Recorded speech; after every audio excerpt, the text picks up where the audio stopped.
Mga tricycle ug e-bike pabiling gidid-an nga makasubay sa mga highway sa Mandawi City. Ano ang report ni Nico Sereno?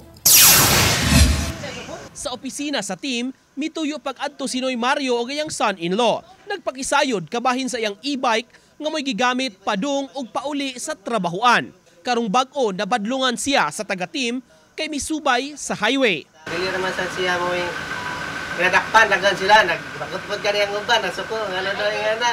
Pero, so, ingon sila nga, ato lang mo sa office mo, nga rin, magkipag-reply lang. ever since ang Mandawi, wala yun nag-allow e-bike sa highway. Mas gusto unta kuno niya nga e-bike ang gamiton aron dili kutas ang biyahe human maoperahan pipila ka tuig ang nakalabay. Bawal gid ay. So at least wala na. Plano nimo lang ka mo sa e-bike. Adi na lang. Saan to man nang di man gipada. Oo. Wa tay mahimo. Balik na lang bike. Supposedly, ang highway na to is para nas mga dagko nga mga sakyanan.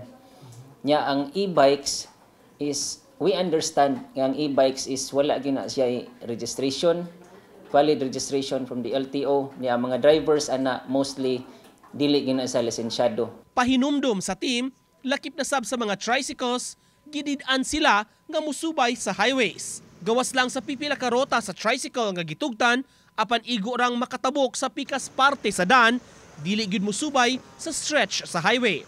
Maghingusog ang team sa pagpanakop, pinaagi sa himuon nilang operasyon sa kadalanan. Lakip na sab kuno ang uban pa nga mga violations, kay daw mi kumpiyansa ang uban nga mga drivers.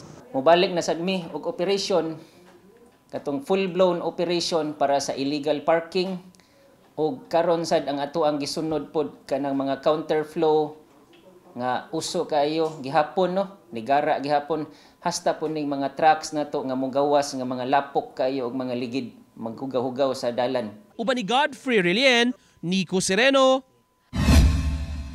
Balitang Bisdak.